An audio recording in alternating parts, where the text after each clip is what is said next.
Allora, buongiorno, io mi trovo qui in una pagina internet, su un sito internet che contiene un famoso romanzo di un autore inglese che si chiama George Orwell. Il titolo del romanzo è 1984.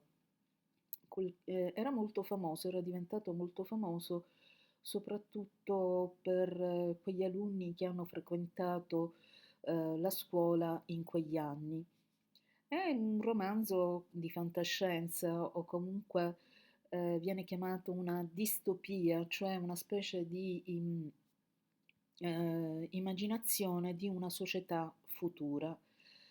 Ehm, per chi conosce la trama e magari ne ha sentito parlare, ovviamente sa di che cosa si tratta, però io adesso, senza dire assolutamente nulla, mi rivolgo soprattutto a quelli che non ne hanno mai sentito parlare e quindi leggerò proprio l'inizio le prime pagine di questo romanzo. Ovviamente qui troverete, per chi vuole continuare, troverete tutti quanti i capitoli, quindi c'è tutto online, tutto quanto il libro, ed è anche diciamo disponibile sotto forma di film perché ne è stato tratto un film proprio con questo titolo, 1984, che potete cercare e scaricare da internet oppure vedere in streaming. È un film abbastanza avvincente. Se vi piacciono, per esempio, i film, per esempio Hunger Games o film di questo tipo, lo troverete abbastanza interessante e divertente. Perché riproporre la lettura o la visione di questo romanzo? Perché secondo me ci dà un momento per riflettere. Allora, io proverò a leggere in inglese ovviamente questa prima parte del capitolo 1. 1984, Part 1, Chapter 1, Part 1. It was a bright cold day in April, and the clocks were striking 13. Winston Smith, his chin nuzzled into his breast, in an effort to escape the wild wind, slipped quickly through the glass doors of Victory Mansions, though not quickly enough to prevent a swirl of gritty dust from entering along within. The hallway smelt of boiled cabbage and old rug mats. At one end of it, a colored poster too large for indoor display had been tacked to the wall. It depicted simply an enormous face, more than a meter wide, the face of a man of about 45 with a heavy black moustache and rugged, handsome features. Winston made for the stairs. It was no use trying the lift. Even at the best of the times, it was seldom working, and at present the electric current was cut off during daylight hours. It was part of the economy drive in preparations for Hate Week. The flat was 7 flights up, and Winston, who was 39 and had a varicose ulcer above his right ankle, went slowly, resting several times on the way. On each landing, opposite the lift shaft, the poster with the enormous face gazed from the wall. It was one of those pictures which are so contrived and that the eyes follow you about when you move. Big Brother is watching you, the caption beneath it ran. Inside the flat, a fruity voice was reading out a list of figures which had something to do with the production of pig iron. The voice came from an oblong metal plaque like a dulled mirror, which formed part of the surface of the right-hand wall. Wisdom turned a switch, and the voice sank somewhat, though the words were still distinguishable. The instrument, the telescreen it was called, would be dimmed, but there was no way of shutting it off completely. He moved over the window, a smallish frail figure, the meagreness of his body merely emphasized by the blue overalls, which were the uniform of the party. His hair was very fair, his face naturally sanguine, his skin rugged by coarse soap and blunt razor blades, and the cold of the winter that had just ended. Outside, even though through the shut window pane, the world looked cold. Down in the street, little eddies of wind were whirling dust and torn paper into spirals. And though the sun was shining, the sky the sky a harsh blue, there seemed to be no color in anything, except for posters that were plastered everywhere. The black mustachioed face gazed down from every commanding corner. There was one of the house front immediately opposite. Big Brother is watching you, the caption said, while the dark eyes looked deep into Wisdom's own. Down at street level, another poster torn at one corner flapped wistfully in the wind, alternately covering and uncovering the single word in sock.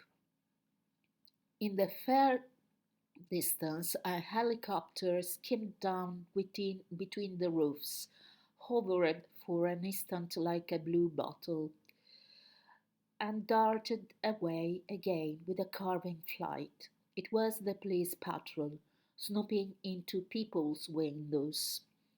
The patrols did not matter, however, only the thought police mattered. Behind Weston's back, the voice from the telescreen was still babbling away about pig iron and the over-fulfillment of the ninth three-year plan. The telescreen received and transmitted simultaneously any sound that Weston made above the level of the very low whisper would be picked up by it. Moreover, so long as he remained within the field of vision which the metal plaque commanded, he could be seen as well as heard. There was, of course, no way of knowing whether you were being watched at any given moment. How often or on what system the thought police plugged it in on any individual wire was guesswork. It was even conceivable that they watched everybody all the time. But at any rate, they could plug in your wire whenever they wanted to. You had to live, did live, from habit that became instinct, in the assumption that every sound would made was overheard, and except in darkness, every movement scrutinized. Winston kept his back turned to the telescreen. It was safer, though, as he well knew, even a back can be revealing. A kilometer away, the Ministry of Truth, his place of work, towered vast and white above the grimy landscape. This, he thought with a sort of vague distaste, this was London, chief city of Strip 1, itself the third most populous of the provinces of Oceania. He tried to squeeze out some childhood memory that should tell him whether London had always been quite like this.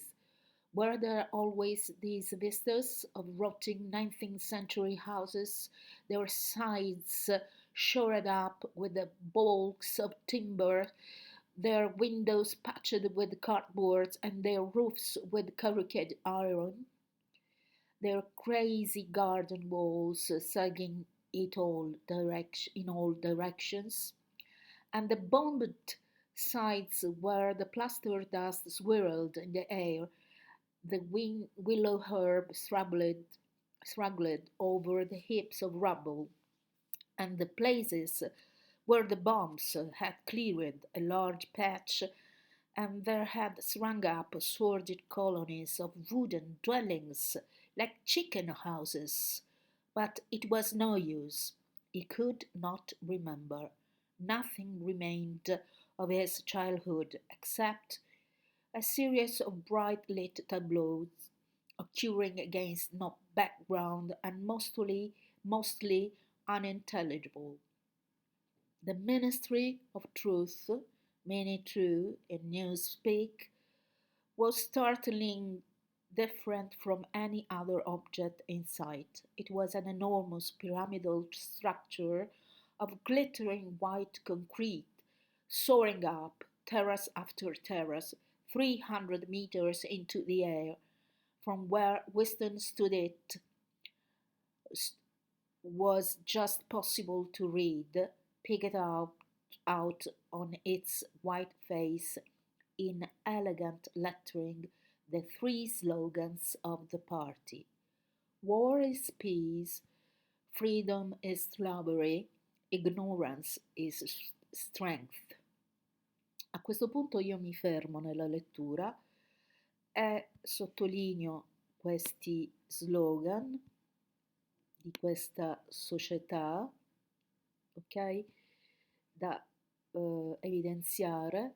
Sottolineo anche la parola questa, London. Sottolineo anche Ministry of Truth e anche, andando indietro, Thought Please and what else? Okay, another slogan, Big Brother is watching you. Okay, and what else? Okay, Hate Week.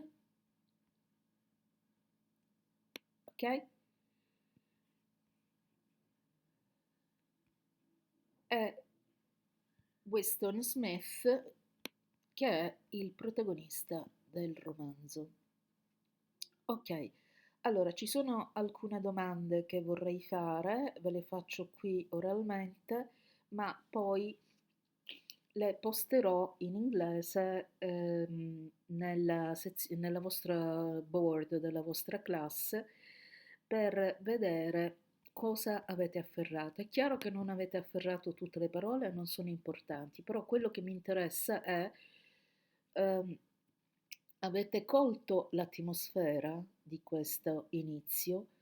Avete colto in quale situazione si trova il personaggio e soprattutto avete capito che sono i pig iron, ok? Sono domande semplici che troverete lì e avete anche colto un'altra cosa nella descrizione del paesaggio. È un paesaggio allegro oppure triste? È un paesaggio dove ci sono i colori oppure no? E il personaggio principale, Winston Smith, è in salute, è allegro, come si comporta? Queste cose credo che potete averle colte. Ok? Vi saluto e vi invito ad andare a questo link, va bene, che io adesso copio e incollo in una pagina Word, eccolo qua, pagina Word, e che troverete anche pubblicato nella board per poter ritrovare questo brano che vi ho appena letto e anche ehm, i rimanenti capitoli. Ok? Questo è il link. Inoltre potete anche fare voi delle ricerche così come ho fatto io, mettendo 1984 test in English. Ok? E lo trovate anche qua. Ok? O trovare anche, diciamo, delle notizie prese da internet per sapere meglio la trama di questo libro. Ok, grazie e buona giornata.